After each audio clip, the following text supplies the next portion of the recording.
কালীঘাট তৃণমূলের ওপর চাপ বাড়িয়ে ফের বৈঠকে ঋতব্রত তৃণমূল, যেখানে মমতা বন্দ্যোপাধ্যায়ের ছবি ছাড়া প্রতীক নিয়ে ফের বৈঠকে ঋতব্রত তৃণমূল। কলকাতার প্রাক্তন কাউন্সিলরদের সঙ্গে এই বৈঠক, যে বৈঠক 1 ঘন্টা হয়ে গেছে, সেই বৈঠক ইতিমধ্যেই চলছে।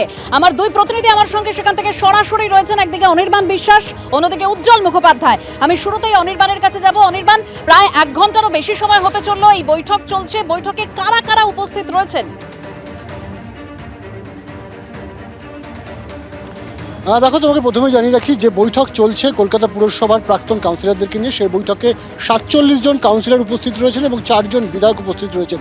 তোমাকে জানিয়ে রাখবো, 47 জন যে কাউন্সিলর উপস্থিত রয়েছেন তার মধ্যে উল্লেখযোগ্য রয়েছেন দেবাশিস কুমার, তারক সিংহ থেকে শুরু করে অরূপ চক্রবর্তী, এমনকি চন্ডিমা ভট্টাচার্যের ছেলে সৌরভ বসু, তাদের মতন উল্লেখযোগ্য মুখ। অন্যদিকে কিন্তু 4 জন যে বিধায়কের কথা বলা হচ্ছে, সেই 4 জন বিধায়কের মধ্যে সন্দীপন সাহা, জাভেদ খান, আখরুজ্জামান এবং গোলাম রাব্বানি, তারা উপস্থিত রয়েছেন। এবং এখনো পর্যন্ত যে বৈঠক চলছে, সেই বৈঠক থেকে আমরা যতটুকুনি সূত্র মারফত জানতে পাচ্ছি, তাতে কিন্তু ইতিমধ্যে সন্দীপন সাহা তিনি কিন্তু সমস্ত কাউন্সিলরদের উদ্দেশ্যে বলেছেন যে এই বৈঠকে আজকে ডাকা হয়েছে আপনাদেরকে একটাই বার্তা দেওয়ার জন্য যে আমরাই আসল তৃণমূল এবং আমরাই কিন্তু থাকবো এবং আপনারা আমাদের উপরে ভরসা রাখতে পারেন, আমরা কিন্তু আপনাদের পাশে রয়েছি।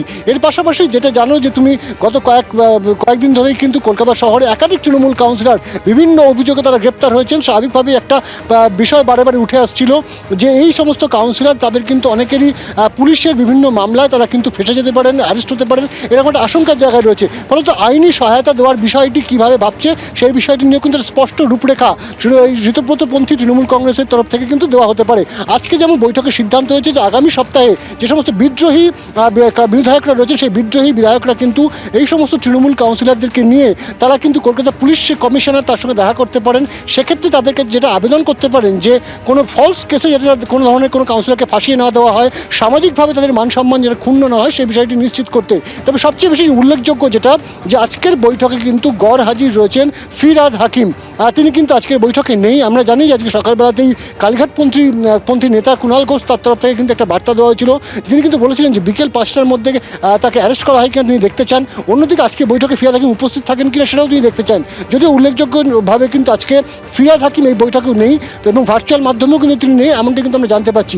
সব মিলিয়ে কিন্তু আজকের যে এক্স কাউন্সিলর অর্থাৎ প্রাক্তন কাউন্সিলরদের যে বৈঠক, সেই বৈঠকে কিন্তু 47 জন কাউন্সিলর এবং 4 জন বিধায়ক উপস্থিত রয়েছেন। একদমই অনির্বাণ, তুমি আমাদের সঙ্গে থাকো। অর্থাৎ এই যে বৈঠক চলছে, সেই বৈঠকে 47 জন কাউন্সিলর এবং 4 জন বিধায়ক তারা উপস্থিত রয়েছেন। তবে এই বৈঠকে আসার আগে সন্দীপন সাহা তিনি ঠিক কি বলেছেন শোনাবো। আমরা এনডব্লিউসি মিটিং করেছি, সেই মিটিংয়ে আমাদের যা সংখ্যা দরকার সেই সংখ্যা রয়েছে। আমরা প্রিন্সিপাল অপোজিশন বিধানসভায় এবং আমরাই তো তৃণমূল কংগ্রেস। তো আমরাই যখন তৃণমূল কংগ্রেস, তো স্বাভাবিকভাবে দলটা তো আমাদের সাথেই থাকছে, তখন আলাদা করে অন্য কোনো বিষয় ভাববার বা চিন্তা করার তো বিষয় নেই। আমরা আমাদের দিক থেকে যেইভাবে করে এগোনোর প্রয়োজন আমরা সেইভাবেই এগোচ্ছি এবং আমরা সংখ্যার দিক থেকে যা সংখ্যা আমাদের কাছে আছে, আমার মনে হয় না কোথাও কোনো অসুবিধে আছে। লোগো, দলের নাম এবং সবটাই আপনাদের ফেভারিট থাকবে। সময় দিন না, সময় দিন না, এত ব্যস্ত হচ্ছেন কেন? সময় দিন, সময়ের সাথে যা যা প্রশ্ন করছেন তার উত্তর সঠিকভাবে টেকনিক্যালি কারেক্ট উত্তর আপনারা পেয়ে যাবেন। আমরা এনসিডাব্লিউ আমাদের ফর্ম হয়ে গেছে, আমরা এনসিডাব্লিউর মিটিংও করে আমরা যা সিদ্ধান্ত নেব, কোনো সিদ্ধান্ত আমরা এককভাবে নেব না, সবাই একসাথে সিদ্ধান্ত নেওয়ার কথাই আমাদের মধ্যে হয়েছে। সেই সিদ্ধান্ত আমরা নিয়ে আপনাদেরকে জানিয়ে দেব কখন, কোথায়, কিভাবে আমরা কর্মসূচিগুলো গ্রহণ করব। সম্পূর্ণ এখতিয়ার বহির্ভূত কাজ হচ্ছে। প্রথম কথা, কাউন্সিলর এখন নেই, বোর্ড তো ভেঙে দেওয়া হয়েছে। বোর্ড কেন ভাঙা হলো? কলকাতা পুরসভার তো নির্বাচিত বোর্ড ছিল, এতজন যদি কাউন্সিলরই থাকেন তাহলে বোর্ডটা নেই কেন? তাদের তো উত্তর দিতে। আপনাকে হোটেলে যেতে হচ্ছে কেন? অধিবেশনেই তো দেখাতে পারতেন যে আপনারা সংখ্যাগরিষ্ঠ, সবাই তো ছিল। তার জন্য লুকিয়ে লুকিয়ে হোটেলে গিয়ে দেখাতে হচ্ছে কেন? ফিরহাদ হাকিম তো দেখাতে পারতেন সংখ্যাগরিষ্ঠতা কর্পোরেশনের মধ্যে, আর ডিসেম্বর পর্যন্ত তো টেনিওর ছিল। তাহলে ইস্তফা দিলেন কেন? চলে গেলেন কেন? ওদের হাত শক্ত করলেন কেন? এটা তো মানুষের দরবারে, তাকে তো এটা প্রশ্নের তো উত্তর দিতে হবে।